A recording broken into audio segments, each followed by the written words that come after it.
Hey, I'm going to show you how to use the CloudArt app. So the first thing I have here is my iPad pulled up, and I'll go into full screen so you can see it. Normally the CloudArt app is 99 cents. I happened to find it on a day that it was free, so you kind of want to look and see for days that it might be free and catch it, and then you can get it when it's free. There it is, it looks just like that. When you pull up the CloudArt app, it's going to ask you if you want to allow for pictures, so it'll ask you don't allow or okay. You want to simply say okay. And then how you get started is you start here and you click the cloud. You can create from a web page, from text, examples are previously saved. For my students, we always just create from text.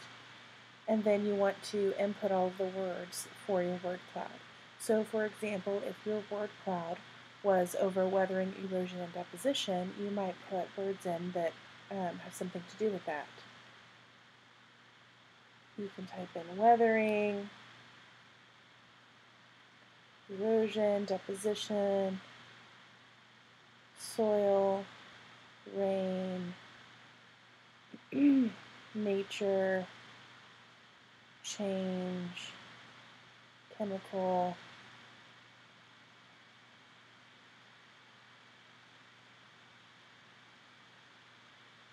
habitat destruction, anything you can think of that would remind you of weathering, erosion, deposition. Now, you do have an option on the screen. If one word is more important than the other words, you might want to make that word bigger. So you can do that in two ways. You can, on this screen, you can type that in more than one time. So for example, if I thought weathering was the most important word, I might type the word weathering in 6 times. So it's going to show up much bigger than the other words. I might type in erosion 4 times and deposition 2 times. So those 3 words will be bigger than the other words. You can do it that way, or if I hit start up here, my words will automatically generate. You can also change the size by clicking on the word and dragging the size, which students seem to like better because they don't like typing more than once. So once students get their words exactly how they want them, they can personalize. There's a little gear down here. If they hit the gear, they can select the font.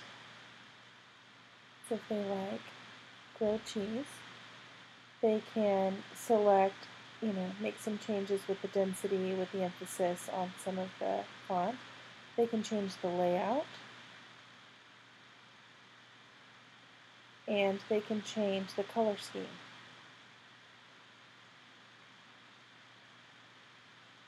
They're also able to see what it looks like with different colored backgrounds.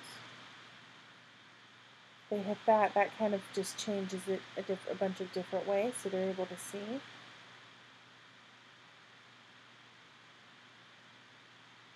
And there's no choice in it. It just kind of generates it for them. The refresh button, I'll show you in just a second. So say I chose grilled cheese and I chose firewater, and I chose 50-50 as my layout. If I don't really like the way those words are positioned, I can hit the refresh there, and it'll keep my same styles. It might just change the words around a bit until I find something that I like. Once I'm done with that, if I want to save it, I hit the box with the arrow. I have all of these sharing options. My students always just save to camera roll, and then it's saved as a picture. That's a simple and quick way to show you how to use the CloudArt app.